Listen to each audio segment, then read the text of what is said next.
So now the next question, the child is 3 years old, he can't chew the food and the food can't be chewed properly, so he has difficulty also in sipping the water from a simple water bottle.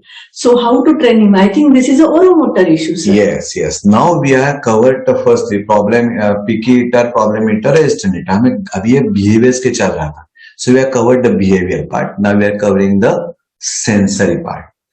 Sensory motor part. अब ये chewing का problem है, ये sensory नहीं है, action है, motor. So it is called as a motor oro, that is mouth, oro motor problems. So oro motor problem का management कैसा है? What is the problem? Chewing नहीं आ रहा है, सकिंग करना नहीं आ रहा है, swallowing करने में दिक्कत आ रही है. So that is a very important part to remember. उसके साथ उनको ड्रूलिंग रहता है, they cannot keep the saliva in the mouth, which is important task for us to teach. And ये स्टॉक के साथ सकिंग नहीं आ रहा है तो स्टॉक का इस्तेमाल नहीं. ये सब मोटर इश्यूज ज्यादा है. सो ये चुइंग, सकिंग, सॉलिंग के प्रॉब्लम, दे आर ओरो मोटर इश्यूज. तो पहले क्या करेंगे, ये बच्चों को शायद कप से पानी पीना डिफिकल्ट रहता है, यू मे ट्राई स्ट्रॉप और sipper for the children, it's okay. Second thing is, एक बहुत इंटरेस्टिंग, हनी और जैम, चिकट मुरम्बा मराठी में बोलते हैं, उसके कॉर्नर्स पे लगाओ. एंड दैट में उसको ऑटोमेटिकली अपने उसके लिप्स की मूवमेंट शुरू हो जाएंगी. उसके लिप्स के अंदर लगाओ. One of the thing is, जहां पे वो ऊपर नहीं कर पाते उनको ऊपर अंदर लिप के अंदर लगाओ. आपकी सेंसरी इंटीग्रेशन थेरेपिस्ट आपको बहुत अच्छी तरह से सिखाएगी. बट ये लिप हनी और जैम का स्मॉल अमाउंट में इस्तेमाल करना ये बच्चों के लिए इस्तेमाल हो सकता है. यूजिंग अ वाइब्रेटिंग टूथब्रश से उनको मसल डेवलपमेंट में फायदा होता है. And so that is one of the thing. Again your sensory therapist will और occupational therapist will guide you. इन बच्चों को कुछ खेल खेलना, खाने का साथ नहीं, खेलना अलग से, उसमें उनको बबल ब्लोइंग करना, विसल बजाना, कैंडल ब्लोइंग करना, बलून्स उनको हेल्प से और थर्माकोल के बॉल रख के, नहीं तो कागज के टुकड़े रख के करके ब्लो करना. ये सब sensory motor ideas, occupation therapist के आइडियाज ओरो मोटर मैनेजमेंट के लिए अच्छे रहेंगे. So now the next question, the child eats anything like inedible things, जैसे वॉल का पेंट रहता है, जैसे इरेजर्स छोटे छोटे रहते हैं. फिर the child doesn't know whether this is edible or inedible and how the mama can reduce it. अब ये जो इनएडिबल्स का जो चल रहा है, तो इनएडिबल्स का सबसे इंपॉर्टेंट पार्ट ध्यान में रखने की चीज है कि ये क्यों कर रहा है. एक तो सबसे बड़ा मेडिकल कारण रहता है. तो मेडिकल कारण क्या रहता है? आयरन डेफिशिएंसी एंड वर्म्स अगर पेट में है तो ये खाने की इच्छा नॉर्मल लोगों में भी होती है, जिसको हम पाइका, PICA, पाइका बोलते हैं. तो पाइका के लिए ट्रीटमेंट क्या है? जन की दवा पहले दे दो, फिर आयरन सप्लीमेंटेशन, बच्चे का कॉन्स्टिपेशन दिमाग में रख के अच्छा उसके ऊपर आयरन मेडिकल भी और डाइटरी आयरन फूड आइटम के साथ उसको दे सकते हो. So this one of the area. दूसरा पार्ट रहता है, इट कैन बी नॉर्मल. आपको पता रहना चाहिए कि इट्स सच टाइप ऑफ कुछ भी चीज मुंह में डालना आपने और हमने भी किया है. यूजुअली एज क्या रहता है? 5 to 12 months and by 2.5 to 3 years से चला भी जाता है. तो कुछ बच्चों में अगर बाकी उनका डाइट अच्छा है तो ये बीच में थोड़े टाइम के लिए मुंह में डालना can be just a normal developmental milestone, और इसके लिए diversion is the only answer. उसके ऊपर टेंशन मत लो. But the third reason is seeking. सब मुझे चाहिए खाने, सब चबाने के लिए चाहिए. It's oral sensory seeker. ये बच्चों को हमें सेंसरी मैनेजमेंट करनी है. तो उसके लिए क्या है, अगर आपको याद है लास्ट टाइम का lecture, chewy crunchy food items is one of the answer जो उनके लिए फायदे का रहेगा. Carrot for example, carrot, apple, cucumber और कभी कभी पॉपकॉर्न जैसी चीजें जहां पे ज्यादा ऑयल नहीं, ब्लैंड चीजें इस्तेमाल कर रहे हो, and that can be used. Chew tubes मिलते हैं बाजार में, that can be used with the help of your sensory और occupational therapist. Drinking juice with tough straw, that can be another part to work upon, and that is the oral sensory. Child can eat dry crunchy food like chips वगैरह, finger foods and चुरमुरे biscuit comfortably खाता है, but he doesn't eat sticky slimy food like dal rice by his own hand, or sometimes he doesn't even chew the food like dal rice.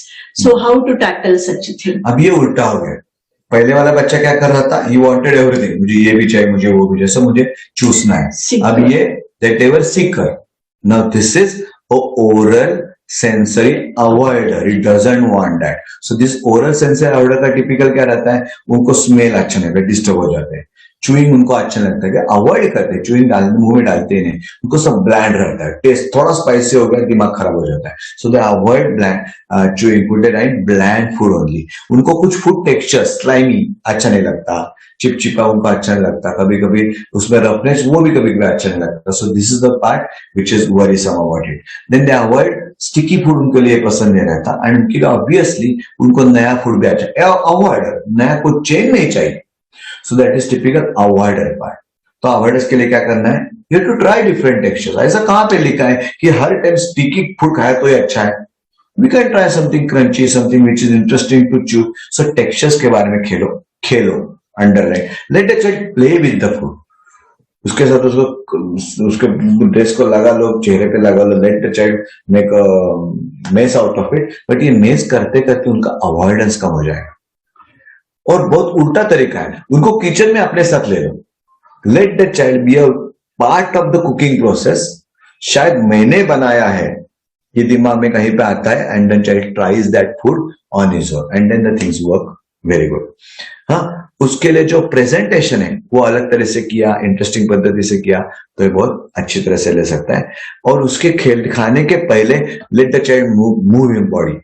आपको याद है, अगर sensory के lecture में मैंने आपको बताया था, जो चाइल्ड अच्छा मूवमेंट करता है उनके दिमाग में कुछ एंडोर्फिन्स रिलीज होते हैं, and movements will increase his alertness and avoidance कम हो जाता है। So that is very interesting. And उसके साथ टेस्ट ब्लैंड है और उसके साथ फ्लेवर ऐड करो, शायद उसका अवॉइडेंस कम हो जाए। You have to try all these things. You need to be really creative so that your child will start enjoying. And sauce and jam be given to introduce new food. Yes, why not? But quantity should be really limited. And sauce में वो जो typical hot and spicy रहते हैं वो avoid करें, because वो बाद में हम जो discuss करने वाले हैं, tummy irritation, inflammation of gut.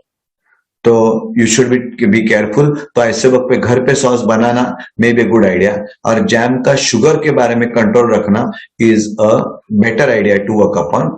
यहाँ पे मैं कुछ अलग बोलता हूँ, you can prepare jams, for example jam of black raisins अच्छा बनता है, और मैं कुछ करना है वो it will be not with preservatives. तो 2 दिनों के लिए बनाने का, let the child use it as a jam, बाद में निकाल देने का। आप मैंगो का, जब मैंगो का सीजन आएगा, you can convert that mango pulp into, थोड़ा उसके साथ शुगर में मिक्स करके, but it should not be with preservatives. तो जैम्स एंड सॉसेस, तो ये आपको ध्यान में रखना पड़ेगा। सिर्फ इंट्रोडक्शन के लिए यूज करना है। Again fading is important. पर एक सॉल्ट के बारे में बोलता हूं, जो एक क्वेश्चन पूछा गया था कि माय चाइल्ड लाइक सॉल्ट, शायद ये सेंसरी सीकर है, वो सॉल्टी टेस्ट का, बट सॉल्ट पेट में ज्यादा जाना अच्छा नहीं है, इरिटेबिलिटी बढ़ती है। ये सॉल्ट को यूज करो टू इंट्रोड्यूस समथिंग न्यू और a food which the child doesn't like, तो that salty taste can be used to introduce a new food item. Something like fruits पे थोड़ा स्प्रिंकल करो, ग्रेजुअली देन उससे fade भी करो, उसको निकाल दो। बट सॉल्ट ज्यादा अच्छी बात नहीं है, it has to be avoided. And in children with autism and also ADHD, attention deficit hyper active बच्चों में भी सॉल्ट कम रहना अच्छी बात रहती है।